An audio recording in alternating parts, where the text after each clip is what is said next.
ದೇಶದಲ್ಲಿ ಮತ್ತೊಂದು ವಿಮಾನ ಪತನ ದುರಂತ ಸಂಭವಿಸಿದೆ. 7 ಮಂದಿ ಇದ್ದ ಏರ್ ಆಂಬ್ಯುಲೆನ್ಸ್ ವಿಮಾನ ಪತನ ಆಗಿದೆ. ಮತ್ತೊಂದು ವಿಮಾನ ದುರಂತದ ಸುದ್ದಿ. 7 ಮಂದಿ ಇದ್ದಂತಹ ಏರ್ ಆಂಬ್ಯುಲೆನ್ಸ್ ವಿಮಾನ ಪತನ ಆಗಿದೆ.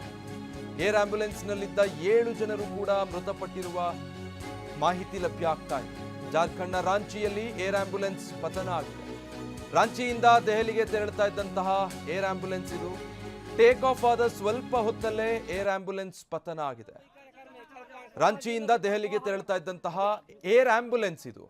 7 ಮಂದಿ ಇದ್ರು ಇದರಲ್ಲಿ ಅನ್ನೋದು ಗೊತ್ತಾಗ್ತಾ ಇದೆ. ರಾಂಚಿಯಿಂದ ಟೇಕ್ ಆಫ್ ಆಗಿ ದೆಹಲಿ ಕಡೆಗೆ ಹೊರಟಿದೆ.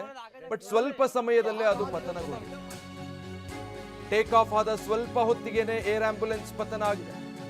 ಸಂಜೆ 7:34ಕ್ಕೆ ಈ ವಿಮಾನ ಸಂಪರ್ಕ ಕಳೆದುಕೊಂಡಿತ್ತು. ಅದಾದ ಕೆಲವೇ ಕ್ಷಣದಲ್ಲಿ ಈ ದುರಂತ ಸಂಭವಿಸಿದೆ.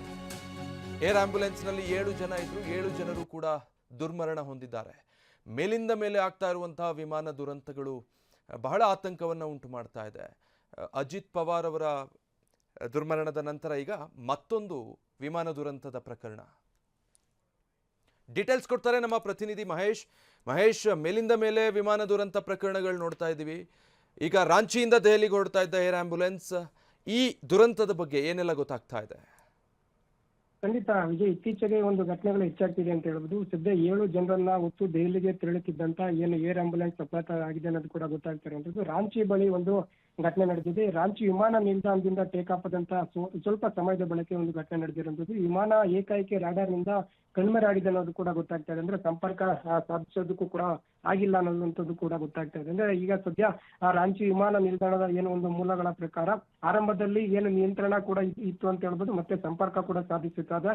ಅದಾದ ನಂತರ ಏನು ಕೆಲವೇ ಕ್ಷಣಗಳಲ್ಲಿ ವಿಮಾನದೊಂದಿಗೆ ಇದ್ದಂತ ಸಂಪರ್ಕ ಕೂಡ ಏನು ಏಕಾಏಕಿ ಕ್ಯಾನ್ಸಲ್ ಆಗಿದೆ ಅನ್ನೋದು ಕೂಡ ಗೊತ್ತಾಗ್ತಾ ಇರೋದು. ಅಂದ್ರೆ ಆ ವಿಮಾನದ ರಾಂಚಿಯಿಂದ ಹೊರಡಂತ ಸಂದರ್ಭದಲ್ಲಿ ಯಾವುದೇ ಸಂಪರ್ಕವನ್ನು ಕೂಡ ಮಾಡಿರಲಿಲ್ಲ. ಹೀಗಾಗಿ ಏಕಾಏಕಿ ಪತನ ಆಗಿದೆ ಅನ್ನೋದು ಕೂಡ ಗೊತ್ತಾಗ್ತಾ ಇದೆ. ಸದ್ಯ ಇದರಲ್ಲಿ 7 ಜನರು ಇದ್ರು ಅನ್ನೋದು ಕೂಡ ಮಾಹಿತಿ ಇದೆ. ಸದ್ಯ ಅವರು ಬದುಕುಳಿಯುವ ಸಾಧ್ಯತೆ ಕೂಡ ಕಡಿಮೆ ಇರುವಂತದ್ದು. ಈಗಾಗಲೇ ಡಿಜಿಸಿ ಕೂಡ ಇದನ್ನು ಸ್ಪಷ್ಟಪಡಿಸಿರುವಂತದ್ದು. ಈಗಾಗಲೇ ಸ್ಥಳಕ್ಕೆ ಏನು ಸ್ಥಳೀಯ ಪೊಲೀಸರಾಗಿರ್ಬೋದು ಮತ್ತೆ ಇತರ ಒಂದು ಶೋಧ ಕಾರ್ಯಾಚರಣೆ ಕೂಡ ಮಾಡ್ತಾ ಇರುವಂತದ್ದು. ರಕ್ಷಣಾ ಪಡೆಗಳು ಕೂಡ ಸ್ಥಳಕ್ಕೆ ಭೇಟಿ ನೀಡಿ ಪರಿಶೀಲನೆ ಕೂಡ ಮಾಡ್ತಾ ಇದ್ದಾರೆ. ಈ ಒಂದು ಘಟನೆಗೆ ಏನು ಅನ್ನೋದು ನಿಖರ ಕಾರಣ ಕೂಡ ಮತ್ತಷ್ಟು ತಿಳಿಯಬೇಕಾಗಿರುವಂತದ್ದು. ಸದ್ಯ ಹೆಚ್ಚಿನ ಮಾಹಿತಿ ಮತ್ತಷ್ಟು ಲಭ್ಯ ಆಗಬೇಕಾಗಿದೆ. ಸದ್ಯ ಈಗ 7 ಜನರು ಅದರಲ್ಲಿ ಇದ್ರು ಅನ್ನೋದು ಇರುವಂತದ್ದು. ಅದರಲ್ಲಿ ಬದುಕುಳಿಯುವ ಸಾಧ್ಯತೆ ಕಡಿಮೆ ಇದೆ ಅನ್ನೋದು ಕೂಡ ಡಿಜಿಸಿ ಸ್ಪಷ್ಟಪಡಿಸಿರುವಂತದ್ದು. ವಿಜಯ್, ಮಹೇಶ್, ಈಗ ಏರ್ ಆಂಬ್ಯುಲೆನ್ಸ್ ಆಗಿರೋದ್ರಿಂದ ತುರ್ತಾಗಿ ಏನಾದರೂ ಹಾರಾಟ ನಡೆಸೋದಕ್ಕೆ ಮುಂದಾಗಿತ್ತಾ? ವಿಮಾನದ ಮಾಹಿತಿ, ಅದರ ಪ್ರಯಾಣದ ಬಗ್ಗೆ ಏನೆಲ್ಲ ಗೊತ್ತಾಗ್ತಾ ಇದೆ? ಖಂಡಿತ ಇದು ಖಚಿತ ಮಾಹಿತಿ ಇನ್ನಷ್ಟು ಲಭ್ಯ ಆಗಬೇಕಾಗಿರುವಂತದ್ದು. ಸಂಜೆ 7:30 ಸುಮಾರಿಗೆ ಒಂದು ಘಟನೆ ನಡೆದಿದೆ ಅನ್ನೋದು ಕೂಡ ಇದೆ. ಸದ್ಯ ಇಲ್ಲಿ ಏನು ಒಂದು ರಾತ್ರಿ ಇದ್ದಂತಹ ಸಂದರ್ಭದಲ್ಲಿ ಏನಾದ್ರೂ ವಾಯು ಸಂಚಾರದಲ್ಲಿ ಏನು ವ್ಯತ್ಯಯ ಆಯಿತು ಅನ್ನೋದು ನೋಡ್ಬೇಕಾಗುತ್ತೆ. ಮತ್ತೆ ಈ ತಾಂತ್ರಿಕ ದೋಷ, ಈ ಪ್ರಮುಖವಾಗಿ ಇಂತಹ ಸಂದರ್ಭದಲ್ಲಿ ತಾಂತ್ರಿಕ ದೋಷ ಕೂಡ ಪ್ರಮುಖವಾಗಿರುವಂತದ್ದು. ಮತ್ತೆ ಹೆಚ್ಚುವರಿಯಾಗಿ ಇಂಧನ ಸಾಗಿಸ್ತಾ ಇತ್ತು ಅನ್ನೋದು ಕೂಡ ತನಿಖೆಯಿಂದನೇ ಗೊತ್ತಾಗಬೇಕಾಗಿರುವಂತದ್ದು. ಈ ರಾತ್ರಿ ಪಾಳ್ಯದಲ್ಲಿ ಏನು ಸಂಚಾರ ಮಾಡಬೇಕಾದ್ರೆ ಹೆಚ್ಚುವರಿ ಇಂಧನ ಕೂಡ ಇರಬೇಕಾಗುತ್ತೆ. ಮತ್ತೆ ಏನು ರಾಂಚಿಯಿಂದ ದೆಹಲಿಗೆ ಬಂದಂತ ಸಂದರ್ಭದಲ್ಲಿ ಏರ್ ಆಂಬ್ಯುಲೆನ್ಸ್ ಇದರಲ್ಲಿ ಸಾಕಷ್ಟು ಒಂದು ವ್ಯವಸ್ಥೆ ಕೂಡ ಅಂದ್ರೆ ತಾಂತ್ರಿಕತೆ ಅದರಲ್ಲಿ ಸಾಕಷ್ಟು ಸಿದ್ಧ ಮಾಡಿರ್ತಾರೆ. ಇದೇನಾದ್ರೂ ವ್ಯತ್ಯಾಸ ಆಯ್ತು ಅನ್ನೋದು ಕೂಡ ಗಮನಿಸಬೇಕಾಗುತ್ತೆ.